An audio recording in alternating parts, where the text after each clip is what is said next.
toda mi vida, mientras haya aliento en mí, cantaré salmos a mi Dios. No pongan su confianza en gente poderosa, en simples mortales que no pueden salvar. Exhalan el espíritu y vuelven al polvo, y ese mismo día se desbaratan sus planes. Dichoso aquel cuya ayuda es el Dios de Jacob, cuya esperanza está en el Señor su Dios, creador del cielo y de la tierra, del mar y de todo cuanto hay en ellos, y que siempre mantiene la verdad. El Señor hace justicia a los oprimidos, da de comer a los hambrientos, y pone en libertad. Tuya es la honra, Señor. También te pido por aquellos hermanos que están enfermos, Señor, por aquellos miembros de nuestra congregación que tienen algún padecimiento. Padre, yo te pido que tu mano sanadora pose sobre ellos, Señor. Que tú restaures sus cuerpos, que tú los sanes, Señor, en el nombre de Jesús, Padre. Nombre que es sobre todo nombre, Señor. A quien imploramos y en quien estamos seguros que escucha nuestras oraciones, Señor. Ahora, Dios, te rendimos culto. Esto es para ti, Señor. Toma control de esta sesión, Padre, y muévete a tu libertad, Señor. Te damos el control, te damos la libertad para que te muevas, Señor, conforme tú quieras en cada uno de nosotros, Señor. Y Padre, aquellos que te escuchan hoy, que aún no te han aceptado como su Salvador, abre sus corazones, Señor, que ellos puedan ser receptivos a tu voz y responder a tu llamado, Señor. Padre, bendice a mis hermanos en el grupo de adoración, Señor. Unge sus voces, unge sus manos, Señor. Padre, y si hay algo que impida que podamos adorarte en libertad, quítalo. Quítalo, Señor, en el nombre de Jesús. Todo esto lo pedimos en el nombre de tu precioso Hijo Jesús. Amén y amén. Dios les bendiga. Hermano, que el Señor les bendiga. Que el Señor les bendiga más. Vamos así, ¿verdad? Mantenernos de pies, dándole gracias al Señor por este día. Él ha sido más que bueno con nosotros, ¿verdad? Vamos a cantar con todos nuestros corazones, nuestras mentes. Gloria a Dios.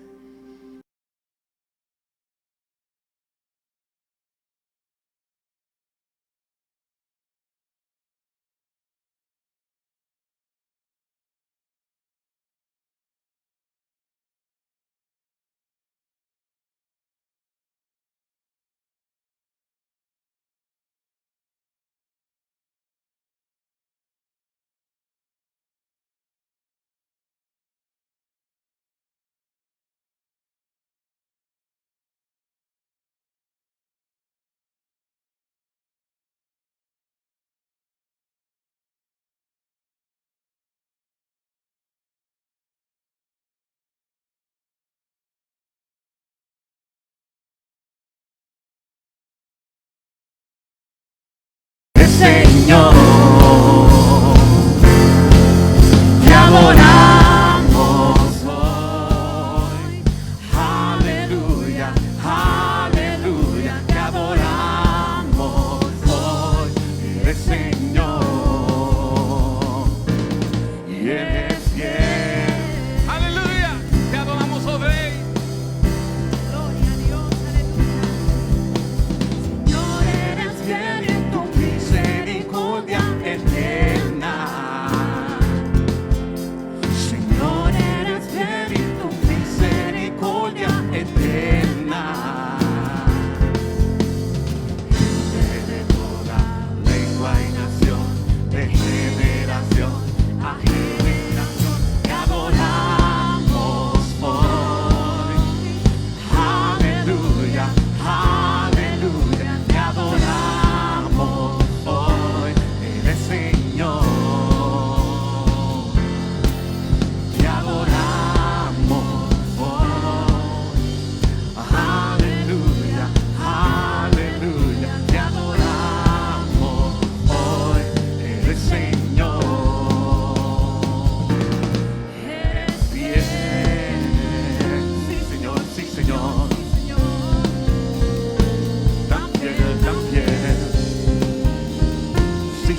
eterna. Señor, eres fiel y tu misericordia eterna. De toda lengua, nación, de generación a generación te adoramos hoy. Aleluya, aleluya, te adoramos hoy. Eres Señor, te adoramos hoy. Aleluya, aleluya, te adoramos hoy. Eres Señor, eres Señor, eres Señor. Eres fiel. Eres fiel, aleluya. Te adoramos, oh Rey. Él es fiel, Qué bueno eres, gloria a Jesús. Dios. Cuando nosotros somos, ¿verdad? No somos tan fieles a veces. Él siempre ha sido fiel, gloria a Dios. Dice en su palabra, daré gracias al Señor con todo mi corazón, Así a es. reunirme con su pueblo santo, gloria a Dios. Vamos Así a es, seguir Señor, adorando así al es, Señor, aleluya. Qué bueno eres Jesús.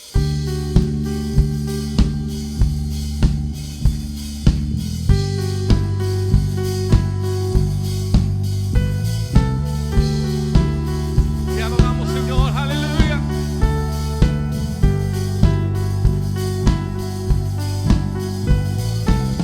Siempre fue el poder del pecado, su amor es fuerte y poderoso, el Rey de gloria, el Rey de majestad.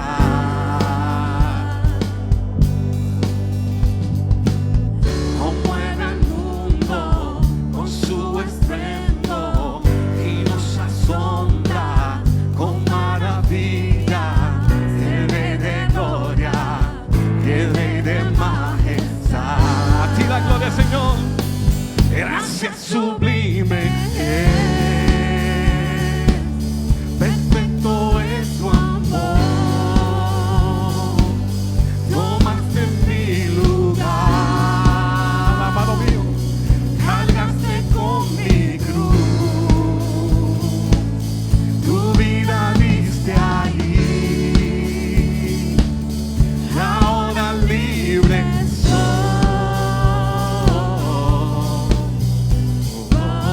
Jesús, te adoro por lo que hiciste en mí y en toda mi familia, Señor, lo que hiciste. Aleluya, te adoramos, amado mío. Pusiste en orden todo el caos, nos adoptaste como tus hijos, el Rey de gloria, el Rey de majestad.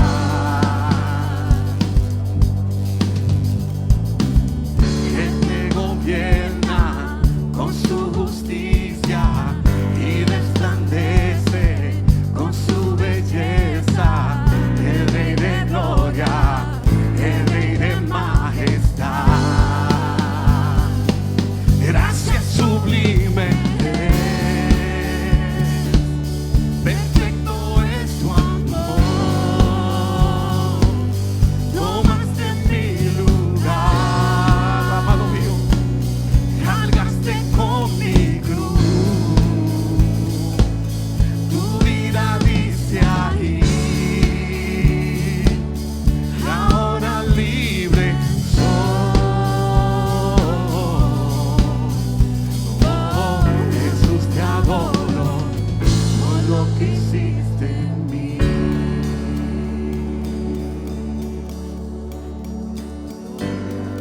Te adoramos, Señor. Cordero de Dios, digno es el Rey que la muerte venció. Digno es el Cordero de Dios, digno es el Rey que la muerte venció. Digno es el Cordero de Dios, digno es el Rey que la muerte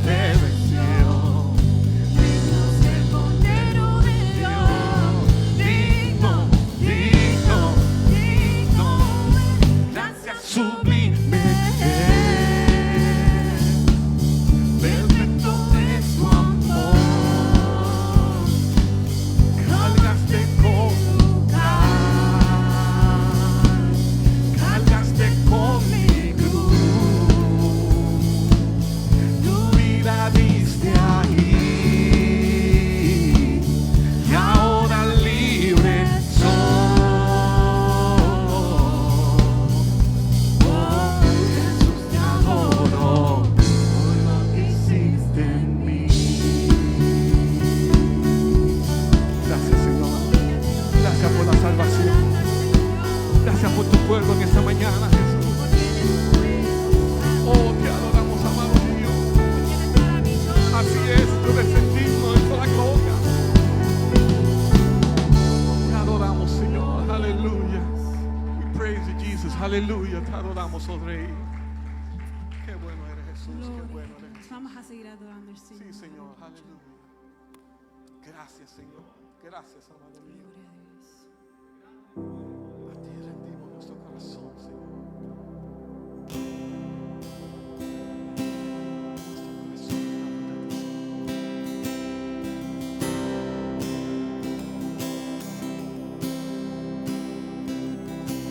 Sobre los montes, sobre el mar, el río de tu amor vendrá.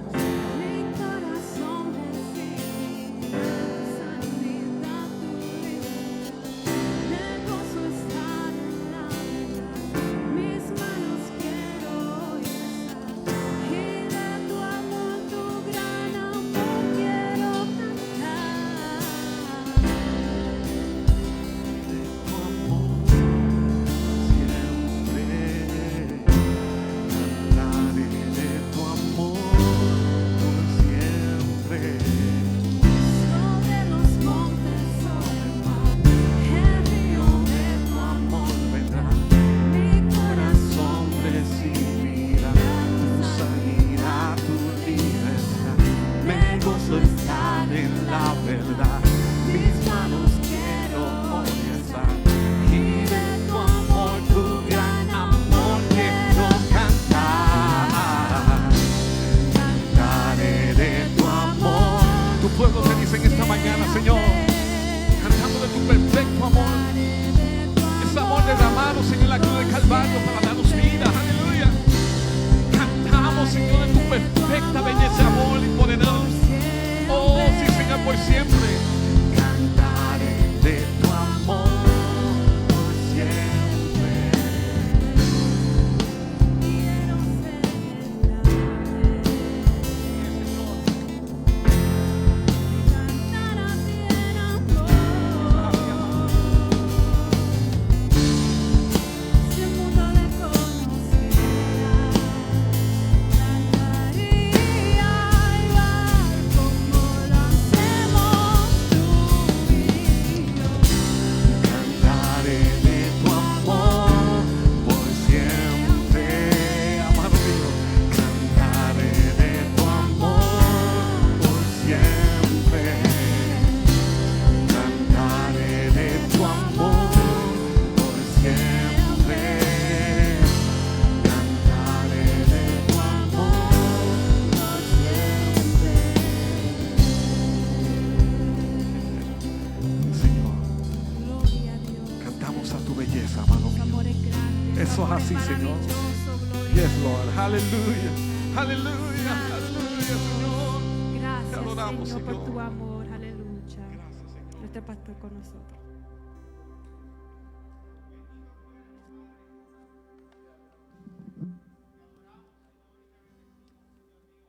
Padre, estamos en tu presencia, reconociendo tu amor y tu gracia, Señor. Oh Dios, cuánto tú nos has amado. Cuánto tú nos has amado, Dios. Por eso podemos cantar con libertad, por eso podemos expresar con nuestros sentimientos, con nuestra voz, con nuestras alabanzas, cuánto te amamos, Dios, porque tú nos amaste primero. Oh Señor, gracias. Gracias porque ese amor tan grande que fue derramado sobre nuestras vidas sin merecerlo.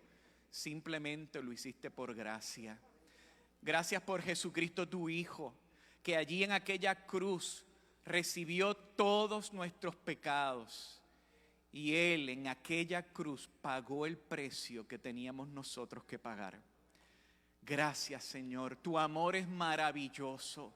Tu amor es grande, Señor. Y es por eso que nosotros te amamos, porque tú nos amaste primero, Señor. Bendito eres, oh Dios. Amén. Amén. Les invito a estar puestos de pie, por favor, y busquemos en nuestras Biblias. Seguimos en la carta de Pablo a los Romanos y vamos al capítulo 2. Parecía que era un imposible llegar al 2, ¿verdad? Dejé que lleguemos al 6, al 7, al 8, al 10, al 12. Seguimos entonces. Y vamos entonces a leer los primeros 4 versículos. Pastor, pero si el capítulo tiene 29, vamos a leer 4. Vamos a ir a los 4 primero. Vamos con poquito a poquito. Amén. La palabra de nuestro Señor Jesucristo dice así: por tanto, no tienes excusa tú, quien quiera que seas,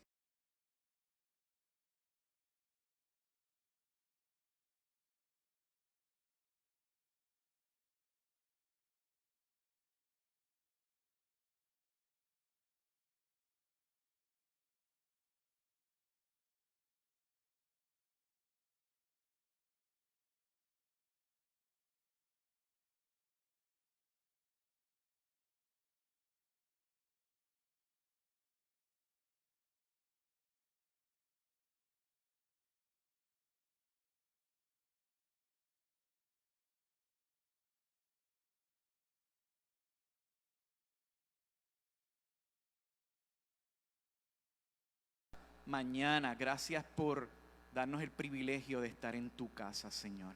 Es un privilegio. Es un privilegio como tu cuerpo, como tu pueblo, Dios, estar reunidos para adorarte y para bendecirte. Ahora, oh Dios, necesitamos de que tú nos hables y nos hables al corazón, Señor. Porque tus palabras son claras, son específicas, son tan claras que no llega la duda a nuestra mente ni a nuestro corazón para preguntarnos si eres tú, Señor. Por eso háblanos tan fuerte como sonido de campana, Señor, que no haya duda de que eres tú el que hablas. Habla a nuestro corazón, mueve nuestra voluntad, que podamos rendirnos a ti, Señor, y entregarnos plenamente a ti, reconociendo tu bondad y tu gracia para con nosotros. Gracias, Señor. Te lo pedimos por Jesús, nuestro Señor y Salvador. Amén. Amén. Pueden sentarse, amados.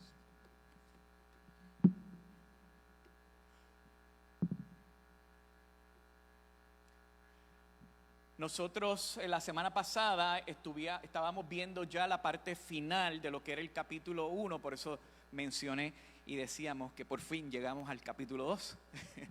El capítulo 1 finalizamos con los últimos versículos de esa sección, del 18 al 32, y pudimos ver cómo Pablo demostraba en una forma tan precisa y tan clara la pecaminosidad de los gentiles paganos y cuáles eran las consecuencias de eso que ellos estaban viviendo y la consecuencia del pecado que ellos estaban teniendo. Estuvimos hablando y mencionamos 3 cosas bien importantes de esa conducta que ellos llevaban. Pablo repetidamente mencionó en 3 ocasiones Dios entregó o Dios los abandonó en 3 ocasiones, y mencionamos una cuarta. Y en esa cuarta es cuando, luego de ver lo que ocurría en el capítulo 1 y la consecuencia de la pecaminosidad del hombre, del ser humano, entonces vemos la cuarta ocasión donde Dios se entrega, pero en esta no es para un castigo por los pecados de la persona, sino por los pecados tuyo y mío, cuando Él entrega a su Hijo en la cruz por nuestros pecados. Y vimos entonces que allá nos decía Pablo, Dios los entregó o los abandonó, que es el término también que se usa, a su impureza sexual. ¿Por qué? Porque no glorificaron a Dios.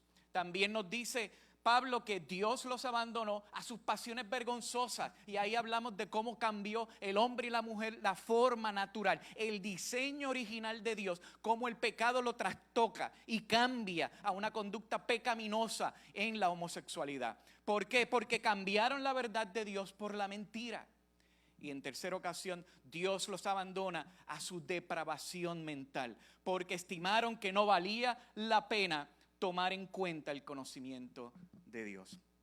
Ahora bien, Pablo en este capítulo 2 comienza a presentar un caso sobre el segundo grupo que él quiere atender en este paréntesis del primer capítulo, versículo 18, hasta el capítulo 3, el versículo 21, donde a él hace como un paréntesis y ahí él empieza a tocar tres grupos importantes. La semana pasada vimos que empezó a hablarle al pagano pecador, sumergido en el pecado y en toda la abominación de la misma. Ahora en este segundo grupo que él está tocando en este paréntesis, empieza a enfocarse al religioso que es moralista y que piensa que la conducta que lleva lo salva o lo libra de la consecuencia de lo que él está hablando en el capítulo 1.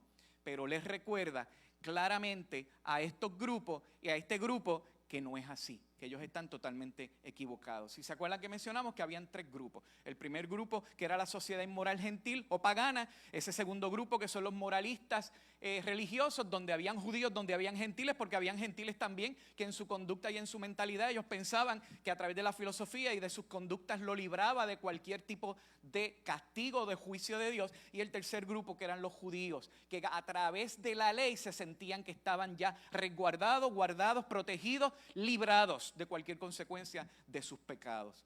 Pero entonces en esta parte que vamos a estar viendo en estos días, comenzando del versículo 1 hasta el versículo 16, que es la segunda sección donde Pablo empieza entonces a atacar o a tocar el tema de este grupo moralista, de este tipo de persona que piensa que por lo que hace y por lo que es, se libra de las consecuencias de ese juicio de Dios, de esa ira de Dios que él consecuentemente va mencionando a lo largo de estos versículos. Él empieza a tocar tres temas en esa sección. Los primeros 4 versículos, que es lo que vamos a ver hoy, es que el juicio de Dios es inevitable. Va a ocurrir, va a ocurrir, va a ocurrir, va a ocurrir. La segunda sección es del 5 al 11, donde Pablo entonces dice que el juicio de Dios es justo, es veraz. Él es Dios justo. Una de las cosas que siempre que alguien me hace una pregunta como difícil de la palabra o que cuestiona el carácter de Dios, yo le empiezo a decir primero, vamos a ir a lo básico. Vamos a conocer lo básico, el carácter de Dios, cómo es Dios.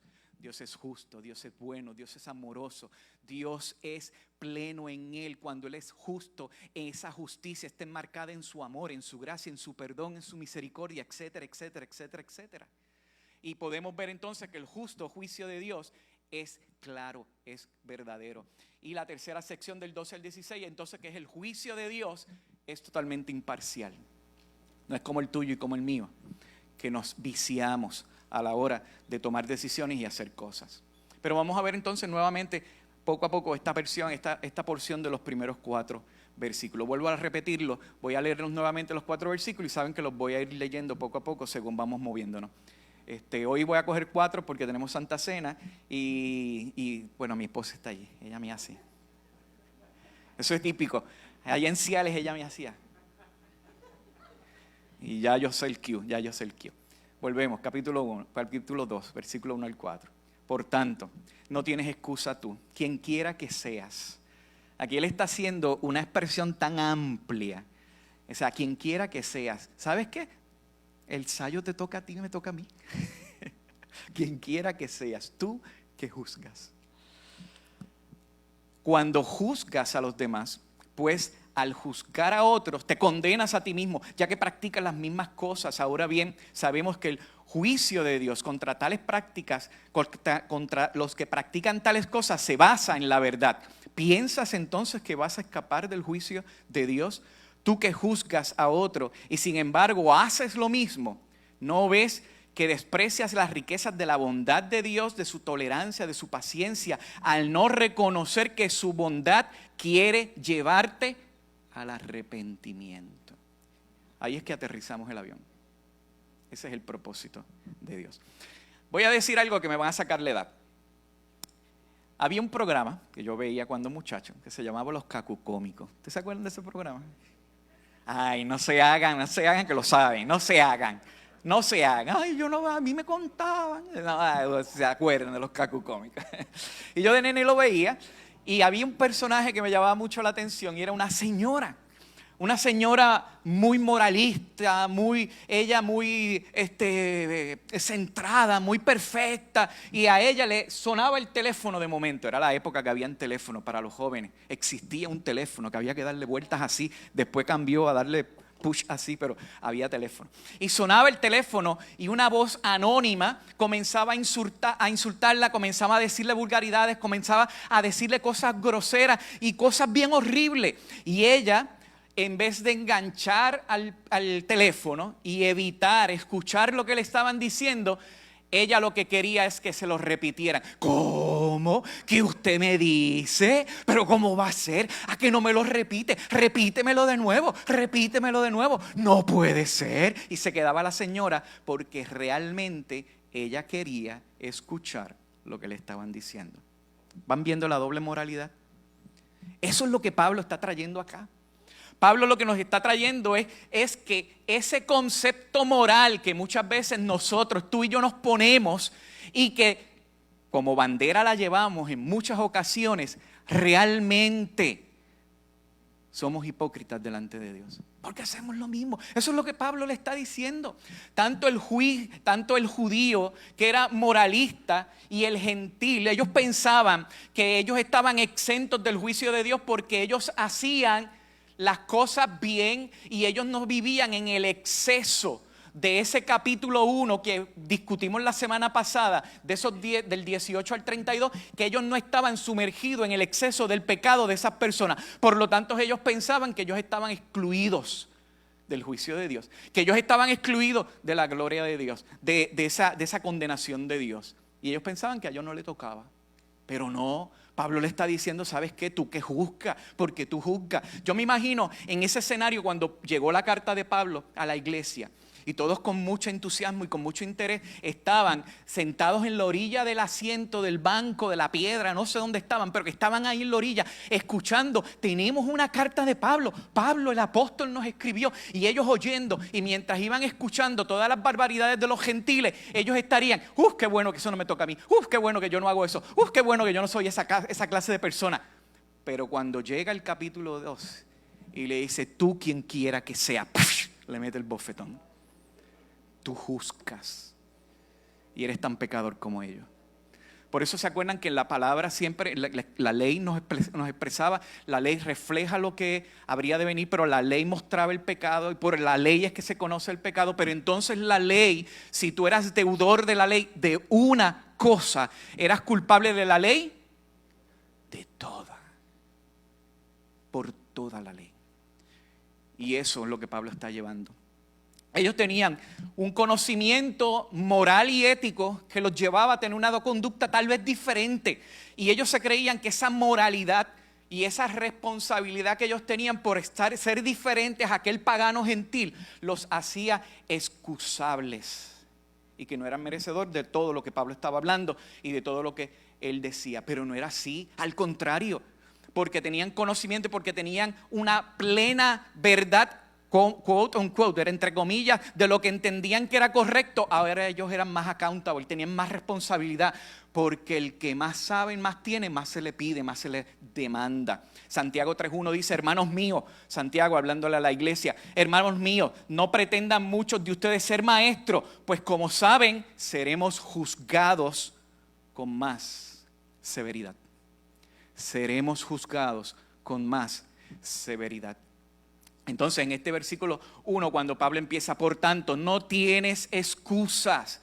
No tienes excusa. ¿Por qué? No tienes excusa porque tú mismo juzgas. Porque tú juzgas. ¿Y por qué? Porque practicas las mismas cosas. O sea, cuando ellos estaban a la orilla del asiento ahí, escuchando lo que Pablo les estaba trayendo en esa carta, y algunos de los hermanos leyéndola por conducto de Pablo, y ellos leyéndole ahí así, oyendo, cuando están escuchando esa parte le dice, y ustedes practican las mismas cosas. El balde de agua fría debe haber sido terrible. Debió haber sido terrible. No hay excusa. No hay excusa porque tu moralidad no te va a salvar. Porque tu buena fe no te va a librar. Porque tú por ser buena persona no vas a estar exento. Porque no es cuestión de ti. Todo es cuestión de Él. Y si a Él tú no lo tienes, tú eres inexcusable. ¿Ustedes se acuerdan cuando uno era muchacho en la escuela y uno tenía una excusa para no hacer algo, que mucho uno la celebraba? Ay, no tengo que tomar el examen. Ay, que no tengo que coger la clase. Ay, que hice tal trabajo y me quedó muy bien y el maestro o el profesor me dijo que no tenía que hacer Y o T o cada cosa. Y ahí uno como que celebraba. Pero ¿sabes qué? Aquí Pablo le está diciendo a todos, a la iglesia en general, a ti y a mí, no eres excusable. Porque tú juzgas y tú caes en la misma conducta también. El moralista se llevaba la indignación ante el comportamiento vergonzoso que practicaban los pecadores paganos, pero él pensaba que lo que él hacía, que no era tan feo, era excusable o no era merecedor de lo que tenía, o no era tan serio o merecedor de lo que tenía que ser ese justo juicio de Dios por el pecado. Entonces empezaban a sustituir una cosa por la otra. Pues yo soy así y yo tengo esta conducta, pues ya yo voy acumulando créditos en el cielo y me estoy ganando el cielo pensando que a través de esas cosas es que lo podíamos tener. Entonces aquí un llamado a nosotros como iglesia es la importancia de que tú y yo, hermano, no juzguemos a otros, porque de la misma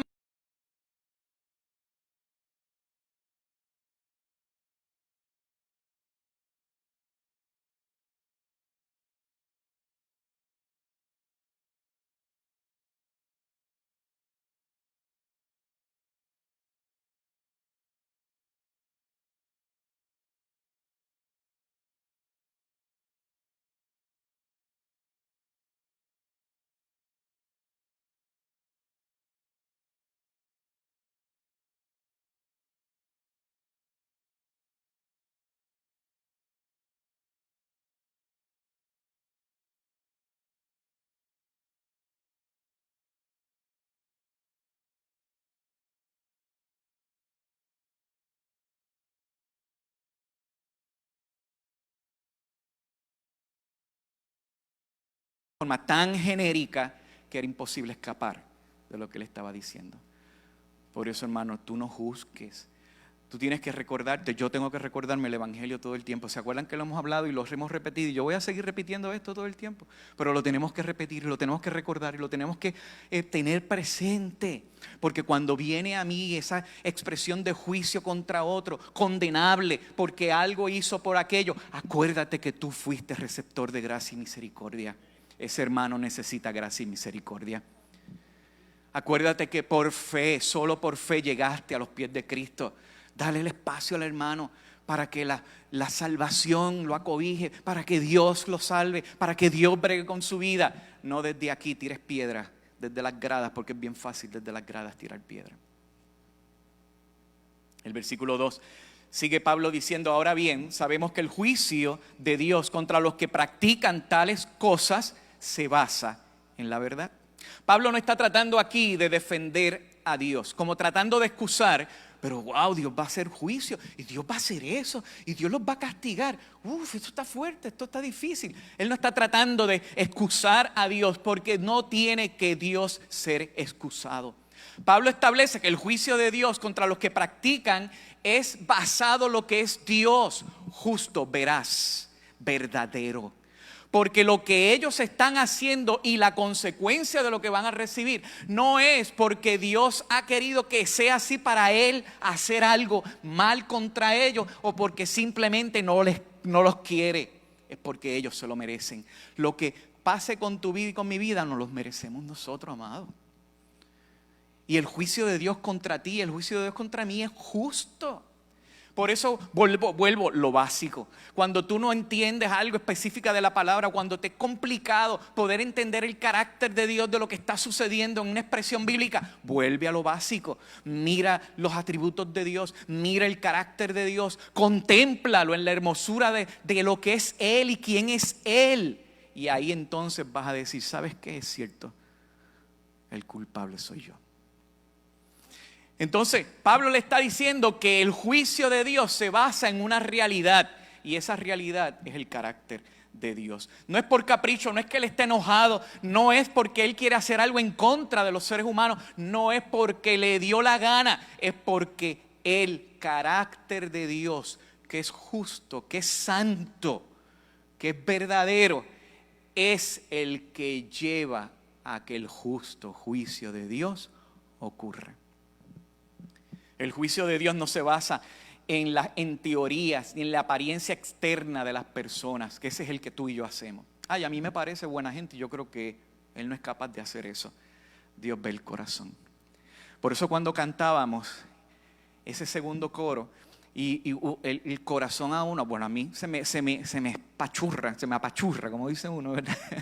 Porque cuando tú vienes a entender lo que Dios ha hecho contigo sin tú merecerlo, algo aquí se te estruja porque tu gratitud quiere explotar y gritar a voz en cuello y decirle gracias, Señor, porque realmente yo no lo merecía y no había nada, absolutamente nada que justificara que lo debías haber hecho. No se basa en ninguna teoría ni en la apariencia externa. Él mira el corazón, Él mira lo que eres tú y lo que soy yo, y viendo lo que hay en nosotros, nos extiende su gracia. Pero si tú no recibes la gracia de Dios, su misericordia, su amor, y no lo invitas a tu corazón, realmente el juicio de Dios es justo. Nuestros juicios están marcados en lo que es nuestro corazón pecaminoso, ¿cierto?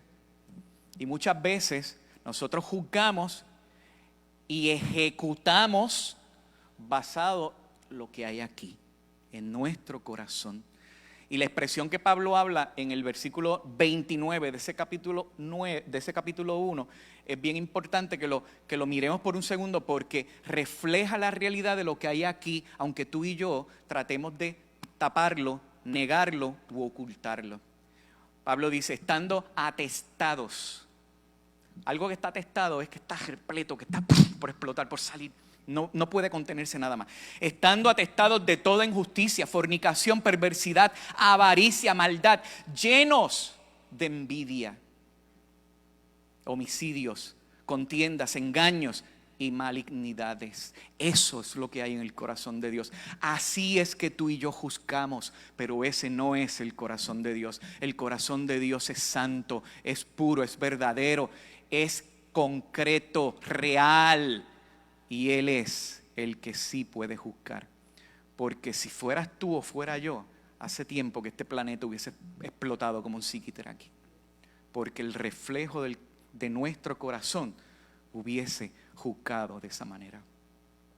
Pero el juicio de Dios no es caprichoso, no es por enojo, está basado en su propio carácter, está basado en su amor, en lo que es Él. Y en el versículo 3, entonces aquí Pablo establece claramente que el juicio de Dios es inevitable. No hay forma de escaparlo. No hay manera de poder salirse por el lado. No hay un atajo. No hay una salida que puedas evitar. Hay muchas maneras y muchas formas en que tú y yo evitamos o salimos de las cosas. Pero de esta, imposible. ¿Piensas entonces que vas a escapar del juicio de Dios? Tú que juzgas a otros y sin embargo haces lo mismo que ellos. Pablo hace una pregunta. ¿Piensas que vas a poder escapar del juicio de Dios? Y allí tenía que haber todo el mundo gritado, ¡no! Porque era imposible. Es imposible escapar del juicio de Dios. Segunda de Corintios 5, versículo 10, dice, porque es necesario que todos, hombres, mujeres, niños, todos comparezcamos ante el tribunal de Cristo para que cada uno reciba lo que le corresponda según lo bueno o lo malo que haya hecho mientras vivió en el cuerpo. La realidad de un juicio es cierto. Pablo le está diciendo a ellos, es cierto, tú no puedes escapar. ¿Por qué? Y lo vuelve y lo repite nuevamente lo que había dicho en el versículo número 1. Porque tú haces lo mismo. Por lo que tú tratas de tirarle una cortina y tratas de tapar el roto de la pared, o tratas de tapar el roto del mueble, o lo que intentas de hacer de que no se vea, de que luzca la apariencia correctamente. Te estás condenando tú mismo porque tú mismo lo haces. Pero pastor, pero yo no digo esas pocas vergüenzas. Pero tienes unos pensamientos que deshonran a Dios. Pero pastor, pero yo no practico esas vulgaridades. Pero tienes un corazón alejado de Dios. Y ya eso te hace deudor y merecedor de su juicio.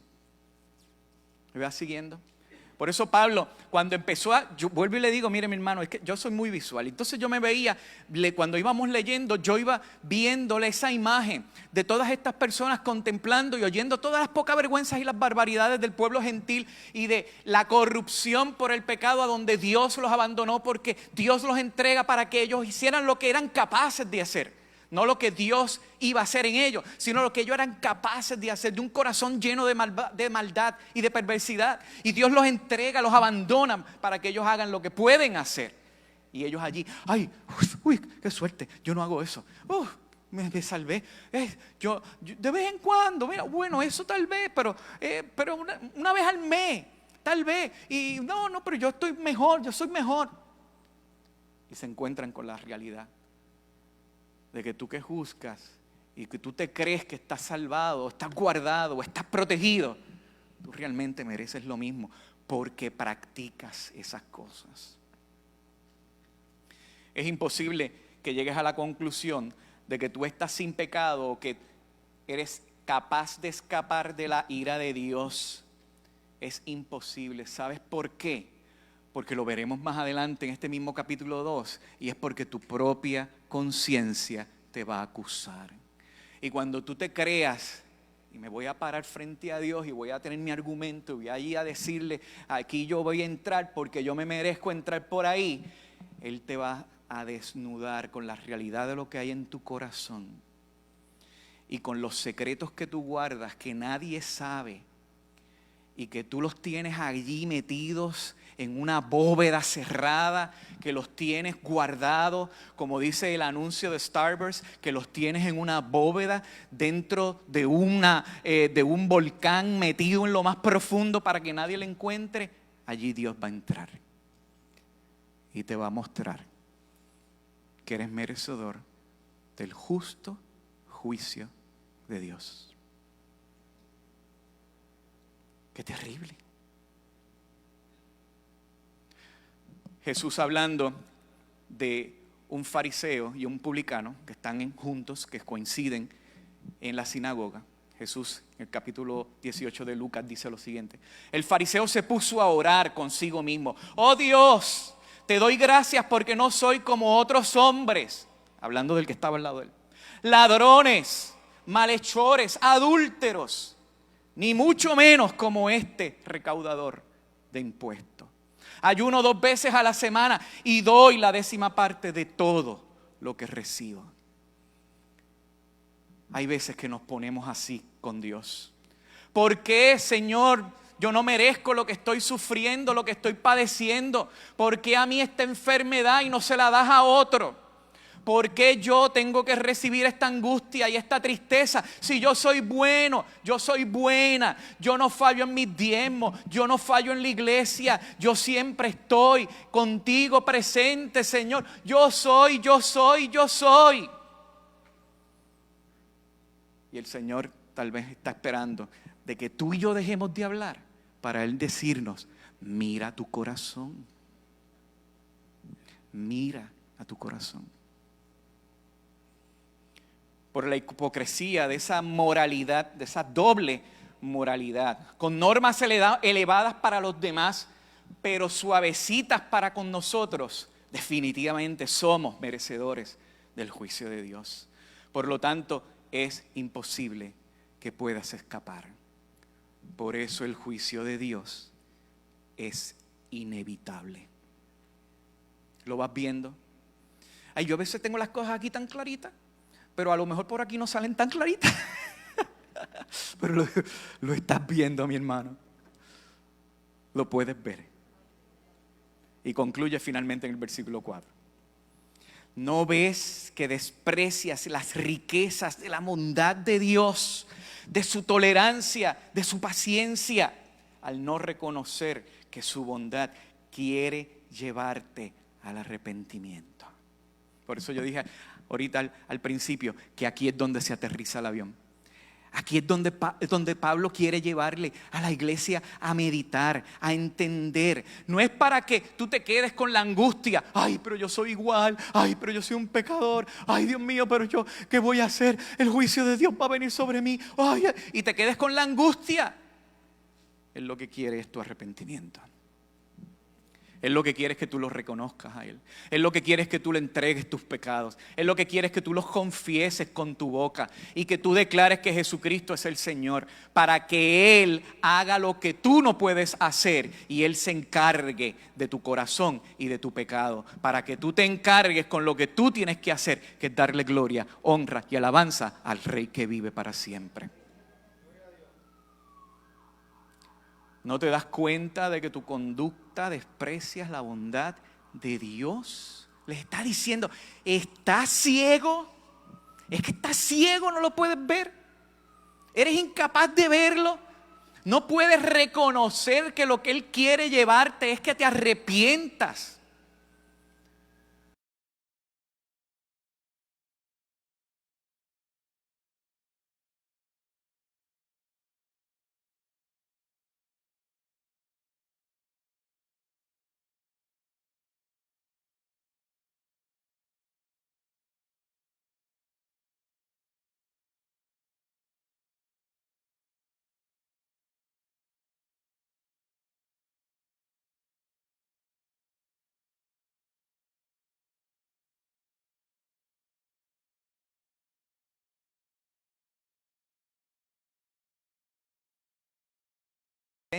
Y nos digan, ¿y por qué? ¿Saben el cuento de ¿y por qué yo te voy a permitir que tú entres aquí? Nosotros empecemos a sacar el pliego, ¿verdad? El pliego acusatorio, que ahí hay un montón de cosas. Y uno empieza, y a leer, ay, pues yo soy esto, como una entrevista de trabajo. Una entrevista de trabajo donde la persona se sirve con la cuchara grande y dice tantas cosas y habla tantas cosas que tú te quedas como que ¡oh! Hasta que le haces la pregunta de los 64,000 chavitos. Específicamente, cuéntame, dime, nárrame, explícame qué tú hiciste en este proyecto. Porque se tratan de llevar la gloria y los resultados de alguien que hizo algo como de ellos en la entrevista. Eso no nos va a funcionar delante de Dios, porque Él nos ve tal cual somos. Ahora bien, ya para concluir, tal vez tú estás en los mismos zapatos que estas personas que están escuchando esta palabra por primera vez, porque para ti puede ser primera vez también, o puede ser la vez número 1,000,000 que la has recibido. Pero tal vez te encuentras en los mismos zapatos. Que cuando miras a tu vida contra otros pecadores, tú te dices, yo estoy bien. Tacho, yo estoy bien. Un hermano en Ciales decía, yo voy a llegar aunque huela a ahumado. Yo llego aunque yo huela a ahumado. ¿Sabes lo que quiere decir eso, verdad? Que huele a humo. O sea, que prácticamente se fue así. Ya olía a humo. Decía, yo voy a llegar. Y hay veces que esa expresión de nosotros mirar a otros y sentirnos superiores a ellos o mejores que ellos, eso no lo vamos a poder lograr.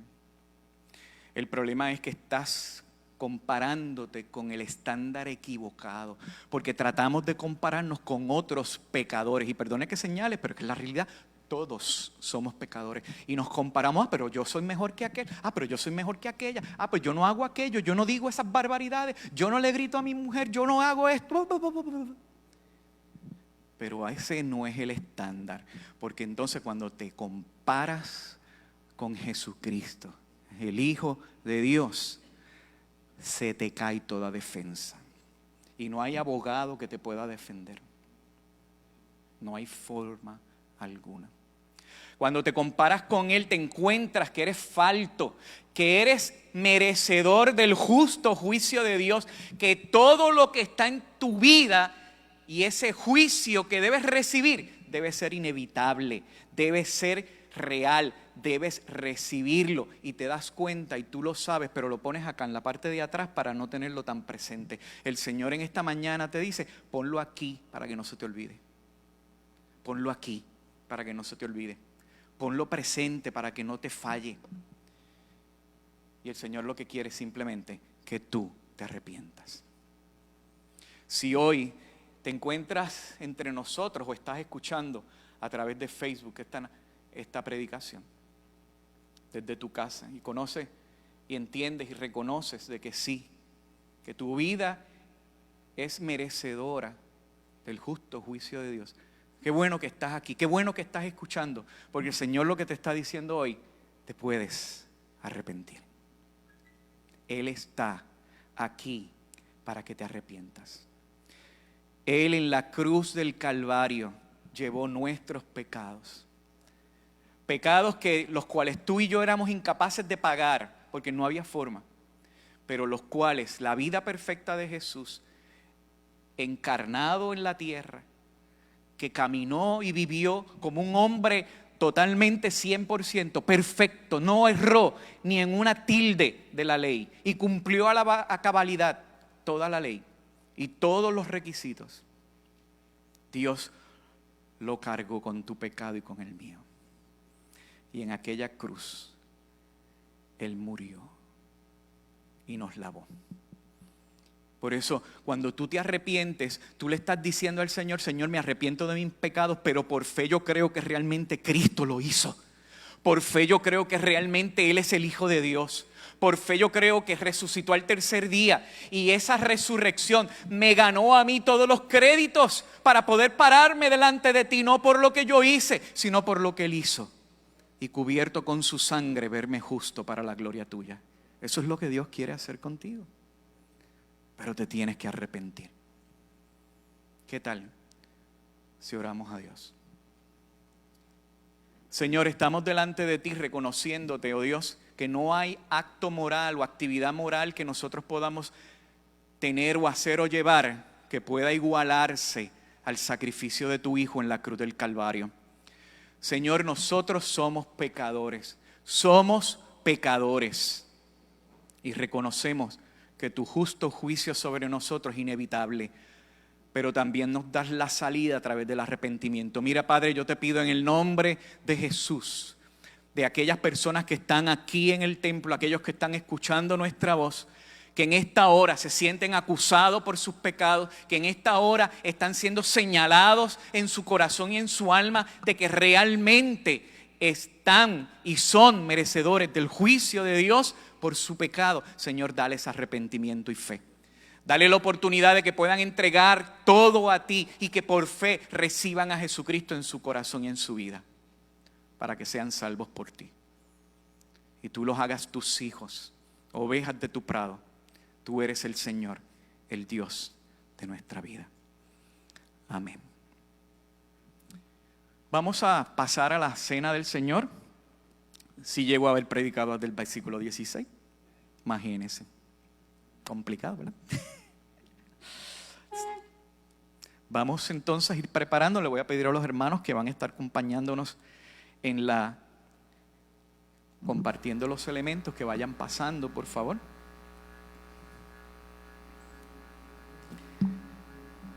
El grupo de adoración va preparándose también, porque ya mismito vamos a tener una alabanza.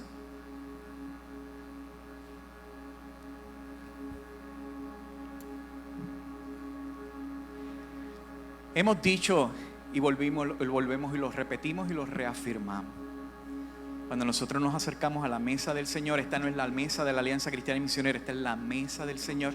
Nosotros estamos recordando esa gracia derramada sobre nosotros. Nosotros estamos recordando el Evangelio. Pero el Señor nos hace un llamado a que nos escudriñemos, a que nos miremos al corazón. Él nos está invitando a su cena, no a la cena del Pastor Rey o de la Alianza Cristiana y Misionera de Manatí Pueblo. No, a la cena del Señor. Y es Él el que nos está invitando.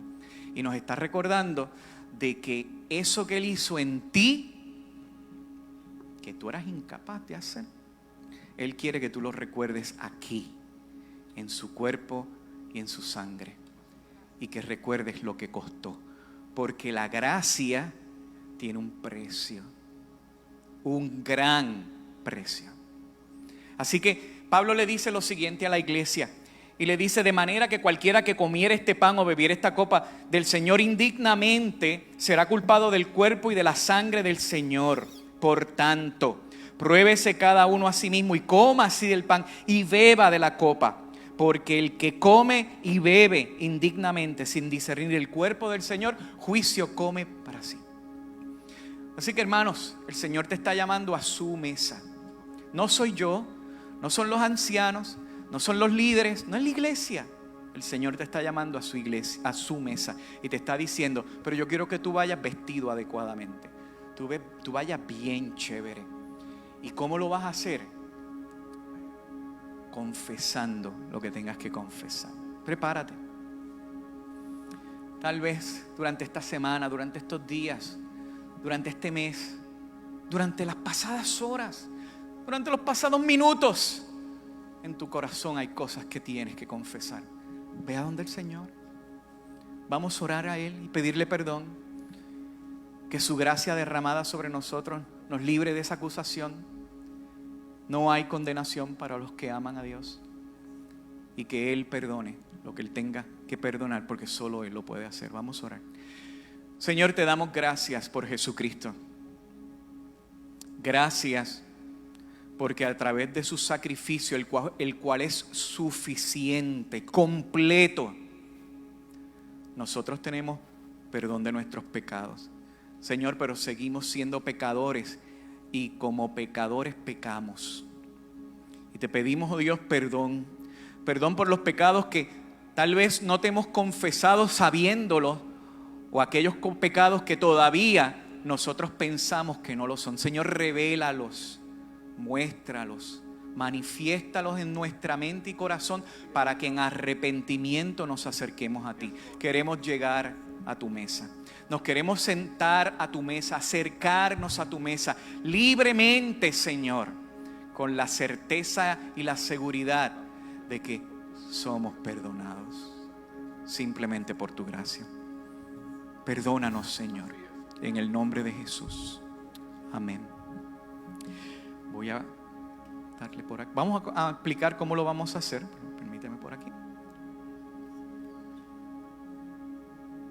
Gracias. Ya nosotros hemos tenido una Santa Cena anterior y lo vamos a hacer como lo hicimos la vez pasada. Nosotros tenemos la sección A, B, C y D. Estos hermanos que están aquí, Ángel y Miriam, van a estar atendiendo estas dos secciones, pero lo vamos a hacer una a la vez. Cuando comenzamos la sección A, la B se queda quietecita, no se puede mover, ellos van a atenderlos, pero se queda quietecito. Entonces acá Carmelo y Nereida van a estar atendiendo la sección C y la sección D. Cuando ellos están atendiendo la C, la D se queda quietecito, no se puede mover. Y vamos a ir poquito a poquito. Lo que sí va a ocurrir es que la A cuando está pasando, la C también, porque si vamos uno a uno, estamos hasta las 3 de la tarde aquí, ¿cierto? Así que vamos a comenzar con la sección A y va a comenzar la sección C. La sección A la atiende Miriam y Ángel y la sección C la atiende Carmelo y Nereida. Y lo vamos a hacer de esta manera. Cuando vamos a ir banco por banco, por banco, por banco, y de esa manera banco por banco, por banco, por banco, lo van haciendo por aquel lado. Por el lado, sería mi lado derecho, su lado izquierdo, ¿verdad? Va por allá. Va saliendo, ellos van a estar cerca de ustedes y Miriam le va a entregar, o Ángel, cualquiera de los dos, les va a entregar en su mano lo que ellos tienen. Cuando eso se acabe, aquí hay más. Pero ellos van a entregarle en su mano. Usted va a poner la manita así. Como cuando uno era chiquito que le decía, dame chapa, papi, mami, una peseta a comprar Limber. Usted pone la manita así. Y entonces pasó la persona y entra por aquí, por el medio, y vuelve a su banco. Sale por, no se mete en contra del tránsito, amado, porque si se mete en contra del tránsito va a chocar. Pues usted va por allá y sube por acá. Y lo mismo, viene por aquí y va por allá y sube a su banco. En este caso ustedes están queridos porque ustedes hacen así ya. ¿Estamos claros? Estamos claros. Y mientras todo esto va pasando, nosotros vamos a adorar a Dios con el grupo de adoración. Amén.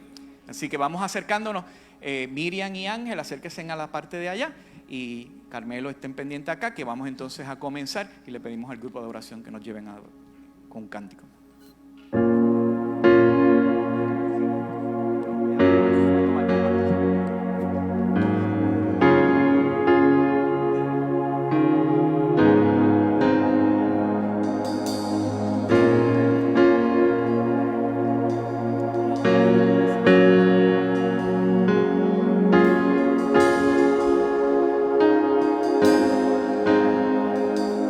Jesucristo, reinas con poder, soberano, victorioso Rey. Ni la muerte pudo detener su poder para vencer.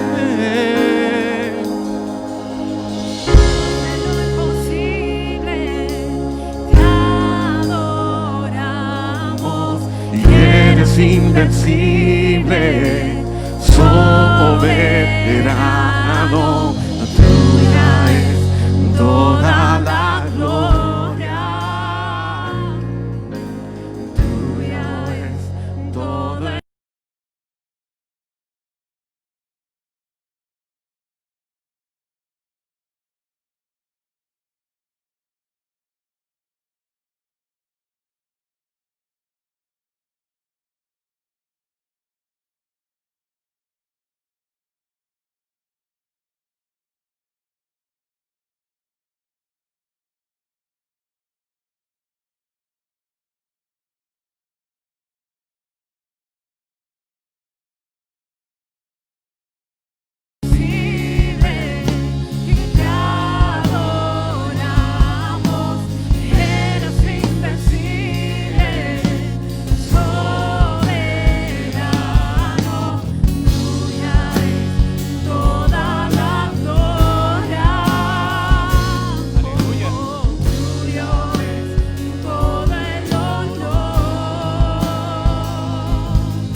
que van a participar de la cena del Señor tienen su copita con su oblea.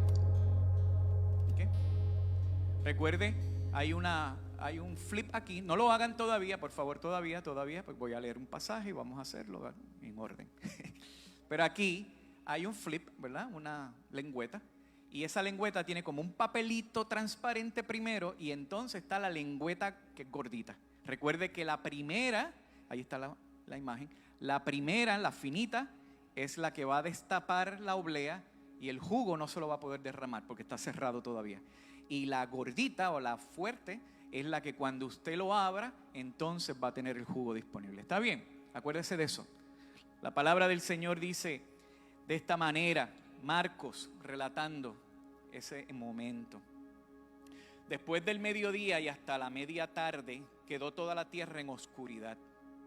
A las 3 de la tarde Jesús gritó a voz en cuello: Eloi, Eloi, lama sabactani, que significa: Dios mío, ¿por qué me has desamparado? Cuando lo oyeron, algunos de los que estaban cerca dijeron: escuchen, está llamando a Elías. Un hombre corrió, empapó una esponja en vinagre, lo puso en una caña y se la ofreció a Jesús para que bebiera. Déjenlo, a ver si viene Elías para bajarlo, dijo. Entonces Jesús, lanzando un fuerte grito, expiró. La cortina del santuario del templo se rasgó en dos, de arriba a abajo. El centurión que estaba frente a Jesús, al oír el grito y ver cómo murió, dijo: verdaderamente este hombre es el Hijo de Dios. Algunas mujeres miraban desde lejos. Entre ellas estaban María Magdalena, María la madre de Jacobo el menor y de José, y Salomé.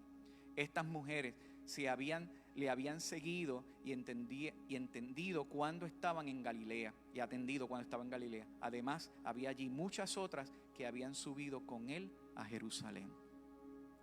Lo que Jesús pasó en aquella cruz es indescriptible. El Hijo de Dios encarnado, pagando por ti y por mí tu deuda y la mía. Eso fue lo que él hizo. Y es por eso que cuando nosotros leemos estos pasajes, cuando nosotros cantamos estas canciones y le cantamos a Él, porque nosotros le cantamos a Él y cantamos de Él para adorarle y para bendecirle, nos emocionamos porque reconocemos que no había una razón por lo cual hacerlo, solo por su gracia. Así que vamos a destapar primero. Y vamos a ir destapando. Yo creo que ya son expertos en todo esto, ¿verdad?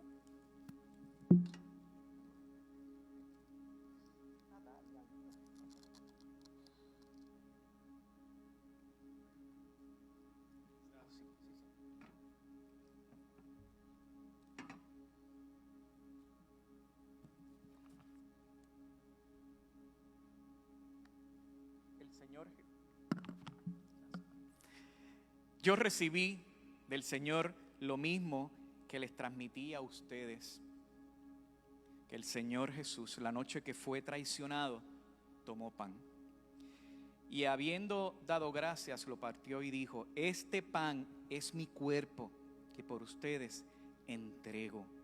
Hagan esto en memoria de mí. Pueden comer del pan.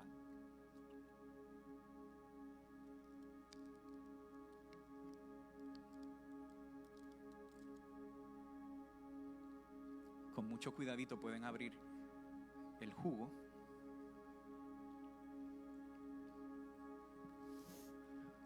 Sigue Pablo diciendo: de la misma manera, después de cenar, tomó la copa y dijo: esta copa es el nuevo pacto. El viejo pacto caducó, venció. La muerte lo limpió. Hagan esto cada vez que beban en memoria de mí. Porque cada vez que comen este pan y beben esta copa, proclaman la muerte del Señor hasta que Él venga, porque Él va a venir. Aleluya. Podemos tomar de la copa, amados.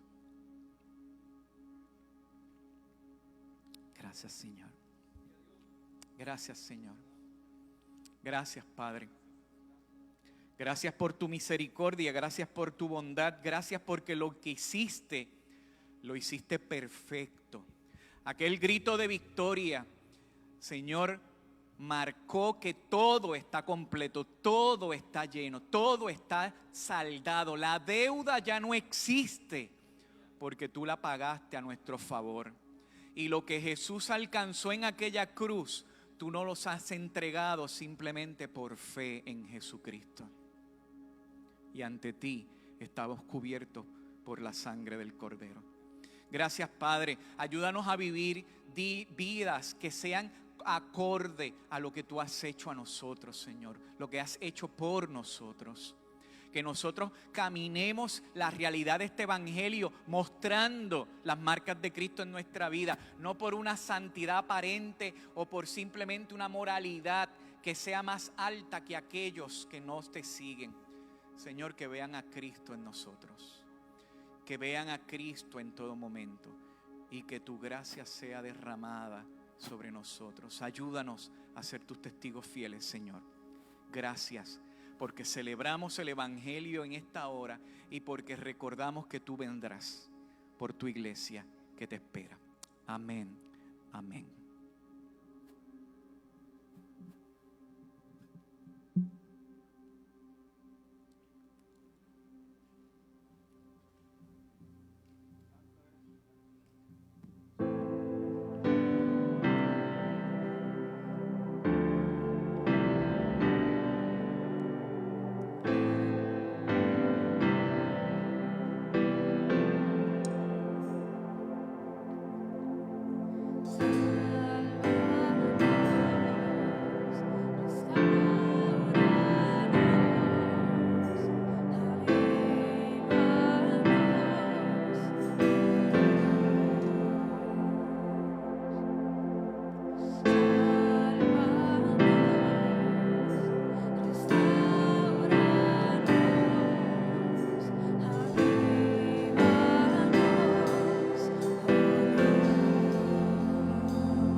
adoramos, aleluya.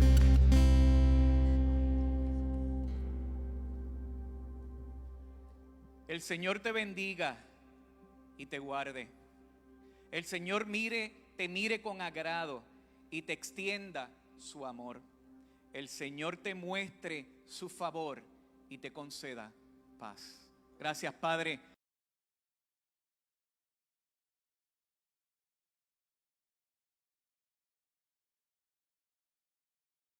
sobre nosotros. Amén. Amén. Dios les bendiga, hermanos. Podemos sentarnos nuevamente. Vamos.